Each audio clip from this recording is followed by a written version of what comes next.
Hey guys. Okay, so this is Letters to Ewan 56. And the title is Features of Non-Duality. Dear Ewan, I'm writing this letter like I write all the rest. Like I'm in a flow session and I'm trusting that seemingly random things I think are connected, even when they seem disconnected. There's one connection with the title. I have a really strong response to how people teach non duality. The exceptions are Jordan, but he gets all my grace, and Philip, who is always trying to teach it freshly. I rarely try to do non dual meditations. They're icky, but they do something. I used to walk around a park near T&J's and imagine that every bit of dirt I stepped on wanted to be stepped on. I'll look for what's aware of awareness and forget who I am for a second. I have the most visceral response to people saying, it's when all of reality looks like one. Barf. Once, during my first circling immersion, Alethea, it means unforgetting. We were all going to do holotrophic breathing, and everybody was pumped. Barf. They were telling us how to do it, and then they started soliciting shares from people on what it might be like. And boy, the shares started coming. It might be like, and one time it was like, and oh, it might be like, barf, barf, barf. I didn't scream, but certainly whine complained. Can you just let me have an experience? I fucking hate. I take that back. I feel upset when people teach by telling others what they should expect. I'm sure I do it too. Telling someone it's when it's all oneness is like telling someone asking how to poop, just push harder. I try to tell people where to aim, but not what the bullet's arrival will be. I feel so sorry for all the times I told people where to go, but failed to mention how it might need compassion riding shotgun, that I just try to slow down and pray. I had been doing some practices Jordan showed us at Relateful Camp that I dubbed ecstatic boredom and was sitting on my couch outside. I had just been in a life changing day with P and B doing a medicine journey with lots of medicine where P plugged my ability to receive my own love back in.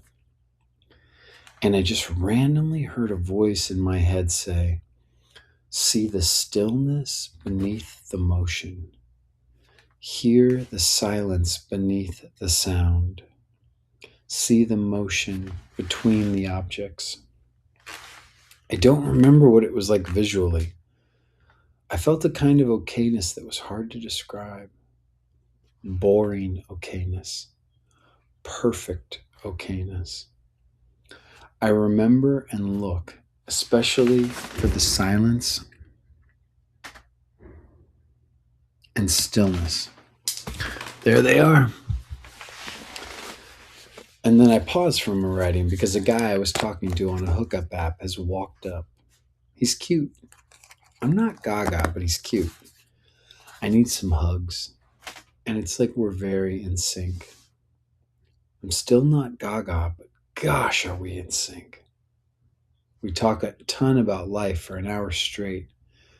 It's weird because my crown chakra is wide, wide, wide open. It feels surreal. He wants to help me be ready for the official start of Pride tomorrow and takes me on a tour of Manchester and the actual Pride grounds. We kiss, and he's not a great kisser, but it's sweet. He's not doing Pride this year.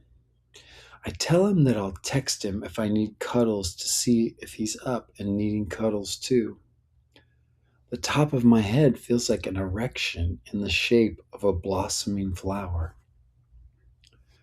How could I know from here that I'm having a dual experience? What the F does that even mean?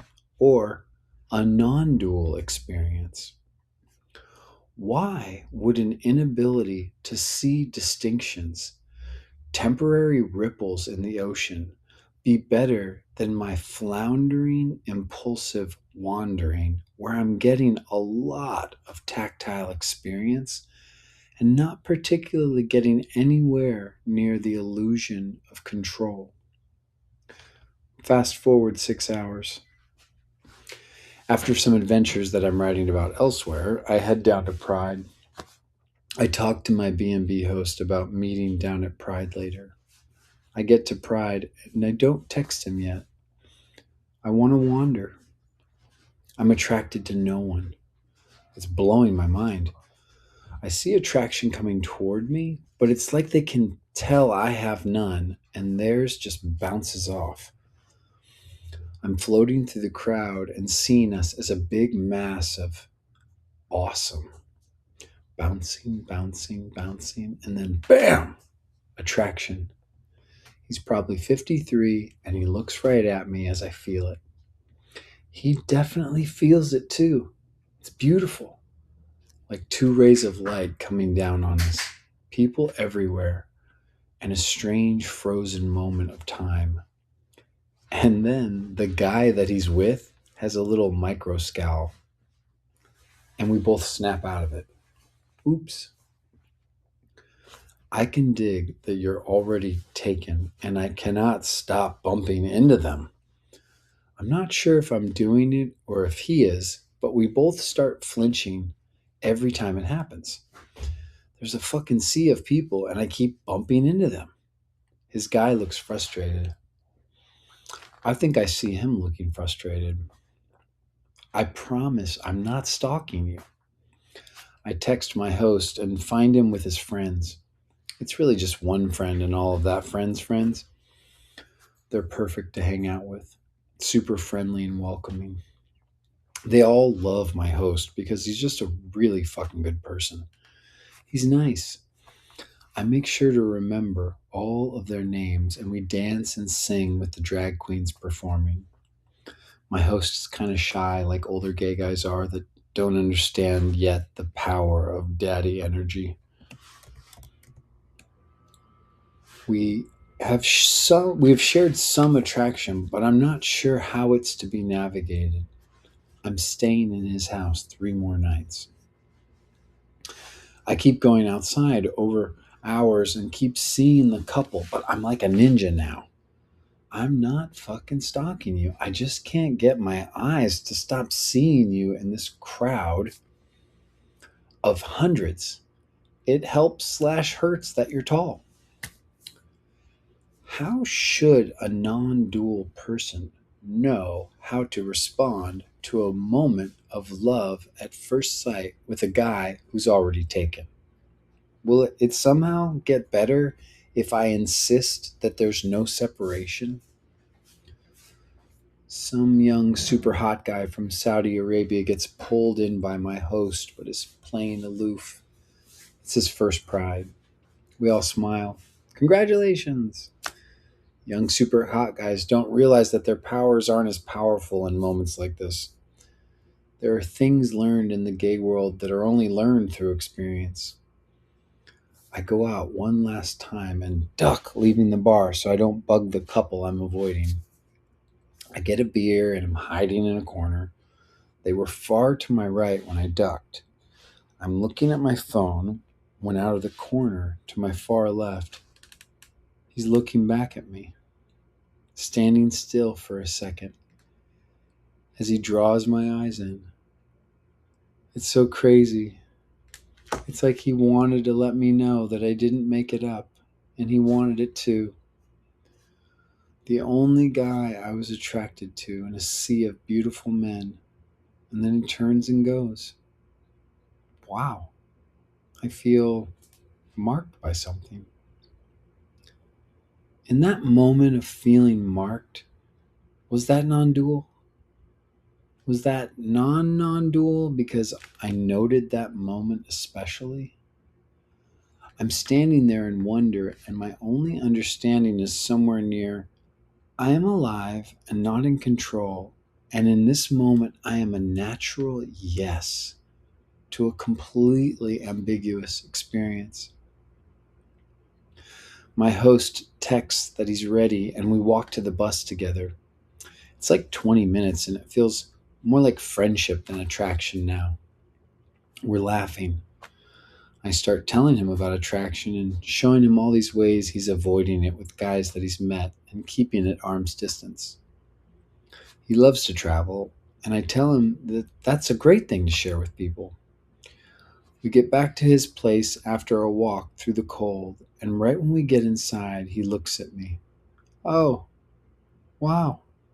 His attraction spikes, and I see the radiance.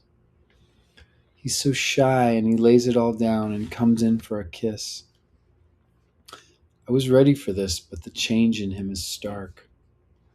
He's nerdy like Jay, and just like Jay, he sheds it all and gives me a kiss I would not have expected. The clothes come off, and we break apart to pee and put our stuff away. We meet in his bedroom. It's weird how much he's like Jay. Jay can run his fingers down my back, and it feels like electricity. It feels good with my host, and he calls it stroking. We start doing the normal gay stuff, but the stroking is so electric that we end up kissing and stroking for hours. He definitely wants me to sleep in his bed, and we're wrapped all around each other. I needed this. I needed this contact to bump ALIFTIMTS out of the throne that was nudging me toward obsession. Fuck, it feels good. We fall asleep. I have a dream. An older guy is insisting at me, and I'm desperately trying to get away. I push out of a restaurant that we're at. I push into a crowd and grab a different guy and move him between us. I yell out, "Help!" and wake myself, and my host's arm is the arm of the guy I pushed between me and the other guy. I tell him, "Sorry, I had a bad dream." He kisses my forehead, and we stroke each other more. He's such a good kisser. I have another dream that I'm with a bunch of guys, and there's a giant building that, when looked at from a certain angle, it looks like a sword being held upside down and a penis at the same time. Someone says, "It's really important to see because no one will be able to see this soon, and we need to tell people about it." I wake up and get us water. I wake up again and tell him I need to go write these dreams down. He says, "Can we just stay like this all weekend?" I reply, "No, because we both need to wander. It's too early in Pride. Just text me if you're alone when you go to bed, and if you are, then I'll just come sleep in here. Maybe we can get that guy from Saudi Arabia in here and teach him how to kiss." He replies, "I like that idea." Everybody teaching non duality talks about seeing it all as a big sea of oneness. If there is a oneness, it doesn't mean that it doesn't have features. My body is one thing, but I have features of fingernails. I have features of eyelids. I have infinite features. Just because something is an ocean doesn't mean that I'm no longer tactile with the waves. It also doesn't mean that there won't be surprises. My crown chakra didn't close all night from the moment that I remembered. See the stillness beneath the motion. Hear the silence under the sound. See the motion between the objects. When I think of what I tell people that we're interested in non duality, is this: you have to be open to the idea that something you've always seen, something that is both simple and who you are, is actually significant. Before I stopped having bad trips and psychedelics, when I was in the spin and dissolution of ego death, I never ultimately panicked. I would imagine at the tip of my finger, like the ceiling of the Sistine Chapel, God was there and would never abandon me. Not because I was special, but just because God, the Force, was unable to abandon anything, not even stupid kids that took too much LSD. My non duality is tied to the feature of the tip of my finger, and my beloved whispers to me of the seams where it's always been already always happening. Believing that visions of unity only happen in flashes is for wankers. It denies that we're not already seeing it. If I only ever love one person unconditionally, Ewan, I'm so glad it was you. Mike.